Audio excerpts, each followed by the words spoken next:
ನನ್ನ ಕ್ಷಮಿಸ್ಬಿಡಮ್ಮ. ಪರವಾಗಿಲ್ಲ ಆಂಟಿ, ಎಲ್ಲ ನನ್ನ ಹಣೆ ಬರಹ ಅಷ್ಟೇ. ಕಾವೇರಿ, ಮನೆ ಬಿಟ್ಟು ಹೋಗ್ಬೇಡಮ್ಮ. ಇಲ್ಲ ಆಂಟಿ, ನಾನಿನ್ ಮುಂದೆ ಈ ಮನೆಯಲ್ಲಿರ್ಬಾರ್ದು.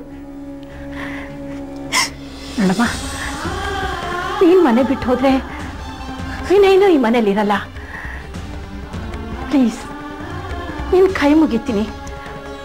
ವಿನಯನೇ ಹೇಳ್ತಾ ಇದ್ದ, ಹಾಸ್ಪಿಟ್ಲ್ ಏನೇನೋ ಆಯ್ತಂತೆ. ಆ ವಿಕ್ಕಿ ಡಿಕ್ಕಿ ಹೊಡೆದು ಕವರ್ನ ಕೆಳಗೆ ಬೀಳಿಸಿ ಅವನೇ ಅಂತೆ ಬದಲಾಯಿಸಿದ್ದು. ಹೌದು, ವಿಕ್ಕಿನೇ ಡಿಕ್ಕಿ ಹೊಡೆದು ಕವರ್ ಬದಲಾಯಿಸ್ತಾ. ಇದರಲ್ಲಿ ನಿಮ್ಮ ತಪ್ಪೇನೂ ಇಲ್ಲ. ನೀವು ತಪ್ಪು ಮಾಡೋ ಅಂಥವ್ರು ಅಲ್ಲ. ಇವರೇನೋ ಕೋಪದಲ್ಲಿ 2 ಮಾತಂದ್ರು. ದಯವಿಟ್ಟು ಕ್ಷಮಿಸ್ಬಿಡಿ. ಅಯ್ಯೋ, ನೀವ್ಯಾಕೆ ಕ್ಷಮೆ ಕೇಳ್ತಿದ್ದೀರಾ? ನೀವು ಈ ಮನೆಗೆ ಬೇಕು ಇವ್ರೆ. ನೀವು ಈ ಮನೇಲಿಲ್ಲ ಅಂದ್ರೆ ಈ ಮನೆ ಮನೆಯಾಗಿರಲ್ಲ. ನೀವು ಕೊನೆಯವರೆಗೂ ನಮ್ಮ ಜೊತೆಲೇ ಇರಬೇಕು.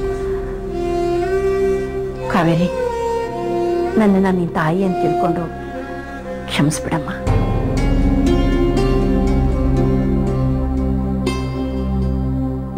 ತಾಯಿ ಆದವಳು ಮಗಳ ಮೇಲೆ ಅನುಮಾನ ಪಡಬಾರ್ದು ಆಂಟಿ. ತಾರಾ ಮಗು ನನ್ನನ್ನ ದೊಡ್ಡಮ್ಮ ಅಂತ ಕರೆಯುತ್ತೆ. ತಂಗಿ ಕರುಳಿನ ಕೊಡಿಗೆ ಯಾವ ಅಕ್ಕನೂ ಬೆಂಕಿ ಹಚ್ಚಲ್ಲ.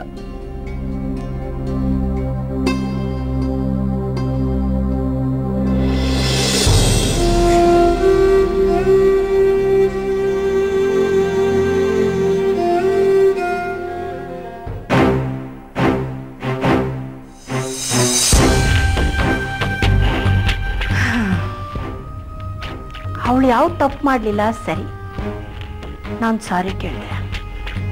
ಆದರೆ ವಿನಯ ಅವಳ ಬಗ್ಗೆ ಅಷ್ಟೊಂದು ಅಕ್ರೆ ಆಸಕ್ತಿ ತೋರಿಸ್ಬೇಕು.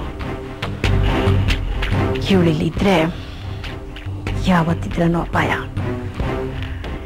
ಇವಳನ್ನ ಆದಷ್ಟು ಬೇಗ ಮನೆಯಿಂದ ಹೊರಗಾಕ್ಬೇಕು.